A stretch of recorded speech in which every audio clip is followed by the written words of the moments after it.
Terima kasih sahabat Oase, Anda masih menyaksikan kami dalam Oase.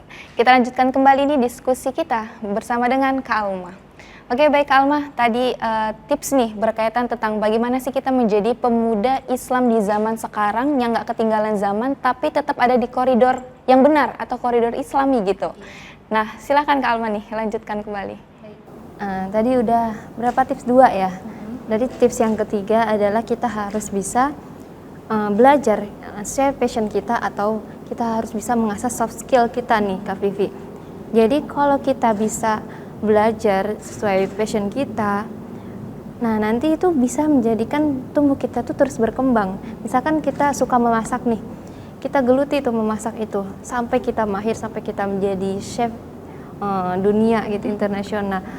Nah karena itu kita bisa bersaing dengan orang-orang yang menganggap kita itu bahwa pemuda itu ya cuma bisa bawa pengaruh negatif gitu untuk bangsa ini. Tapi kita harus bisa menunjukkan bahwa pemuda ini nggak seperti itu loh.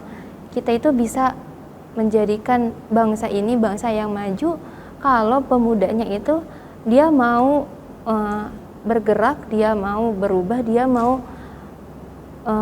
menjadi orang yang benar-benar bisa dibanggakan gitu oleh bangsa, negara ataupun agama. Jadi kita harus bisa awal mulanya itu kita harus bisa belajar sesuai dengan passion yang kita mau, yang kita mampu, yang kita bisa gitu. Lalu selanjutnya adalah kita itu nggak boleh malas untuk terus mencoba hal-hal yang baru, yang mana itu bisa membawa pengaruh yang positif untuk kita. Jadi ketika kita menemukan hal yang baru ataupun kita menciptakan hal yang baru, nah itu sangat penting untuk kemajuan bangsa ini. Bahwa pemuda itu kan pasti banyak sekali idenya gitu. Idenya itu pasti banyak sekali. Jadi ketika kita muncul nih ide baru, sebuah inovasi baru, kita jangan takut untuk mencoba. Meskipun misalkan gagal, kita harus terus mencoba dan mencoba gitu. Karena pasti Allah itu akan menemukan titik di mana ketika kita berusaha, kita pasti bakal berhasil gitu. Jadi kita jangan malu, jangan pernah berhenti untuk terus mencoba hal yang baru, yang mana hal tersebut bisa membawa pengaruh yang positif untuk kita ataupun untuk sekitar kita gitu. Lalu tips yang selanjutnya adalah kita harus terus mengaji dan juga mengkaji Al-Quran, karena Al-Quran itu adalah sumber ilmu yang sangat penting untuk kita. Jadi kita harus paham nih isi Al-Quran seperti apa, kita harus mengaji, kita harus bisa mengaji, karena ketika percuma kita sukses, kita punya banyak perusahaan, tapi kita nggak tahu hukum-hukum dalam Islam, kita nggak tahu bacaan Al-Quran, itu percuma saja. Itu bukan dinamakan pemuda Islam gitu.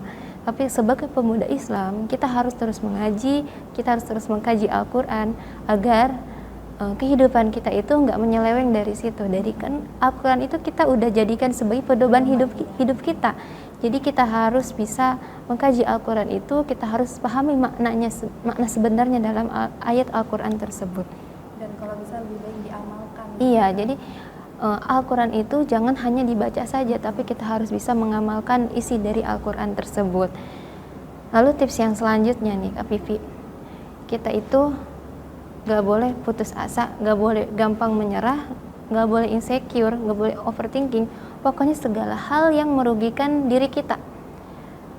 Ketika kita overthinking, ketika kita insecure, ketika kita gak percaya diri terhadap apa yang kita miliki, nah di situ akan menghambat perkembangan tubuh kembang kita, perkembangan yang ada dalam diri kita gitu.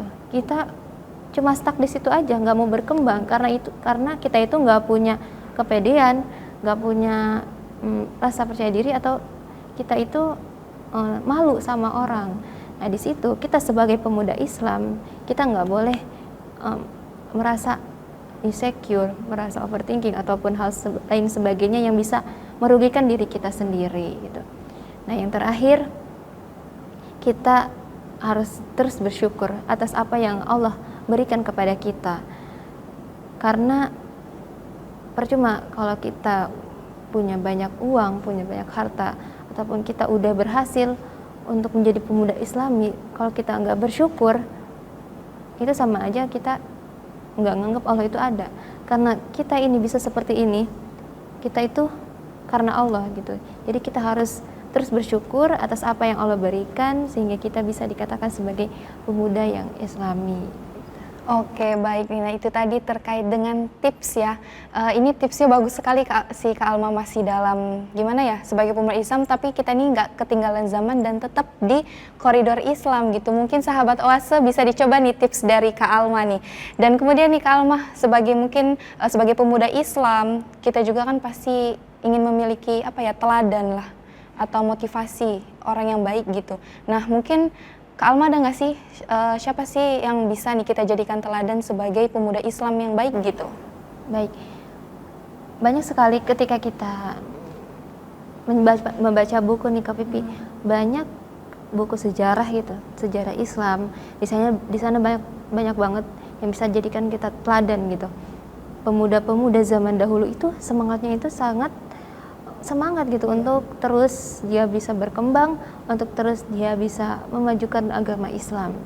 Contohnya nih Nabi kita Rasulullah SAW, beliau menjadi pedagang pada usia 12 tahun. Beliau itu dagangnya keluar negeri lagi gitu.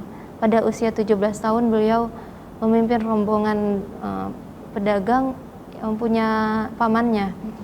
Lalu pada usia 25 tahun beliau dagang antar negara gitu. Nah itu semangat etos kerja yang dimiliki oleh Rasulullah ketika berdagang ataupun ketika beliau menyebarkan agama Islam. Nah itu yang bisa menjadikan acuan kita atau teladan kita untuk terus semangat untuk bekerja, terus semangat menyebarkan agama Allah gitu. Atau kisah tabi'in. Ada Urwah bin Zubair. Beliau bercita-cita untuk menjadi seorang khalifah. Nah, ketika beliau semangat untuk menjadi seorang khalifah, pada akhirnya beliau itu tercapailah cita-citanya menjadi seorang pemimpin dinasti Bani Umayyah. Atau tabi'in yang lainnya adalah Mas'ud bin Zubair. Beliau bercita-cita untuk menikahi dua istri yang salehah gitu, yaitu Aisyah putri Talhah dan juga Sukainah putrinya Husain, dan juga beliau ingin menjadi pemimpin Irak. Nah, ketika beliau terus semangat bekerja, terus semangat menggapai cita-cita beliau, akhirnya beliau menikahkan kedua orang salehah tersebut. Lalu beliau menjadi pemimpin di Irak, itu menjadi gubernur di Irak. Dan masih banyak sekali cerita-cerita pada zaman dahulu yang bisa menjadikan kita itu termotivasi untuk menjadi pemuda Islami yang berguna, yang bisa memajukan bangsa dan negara, serta bisa membanggakan agama Islam. Oke, baik, itu tadi terkait dengan beberapa teladan nih yang bisa dijadikan motivasi bagi pemuda Islam untuk lebih semangat. Pastinya siapa yang bersungguh-sungguh pasti dia akan berhasil, dan ketika kita mencoba hal baru itu ketika gagal kita coba lagi begitu ya Kak Alma. Oke, baik nih Kak Alma, terima kasih untuk materi hari ini, menurut saya menarik sekali, dan mungkin untuk sahabat Oase, jika kalian ingin tahu lebih jelasnya, kalian bisa membacanya di koran Weekend Lampung Pos. Saatnya saya Vivi Rahayu pamit. Terima kasih. Wassalamualaikum warahmatullahi wabarakatuh.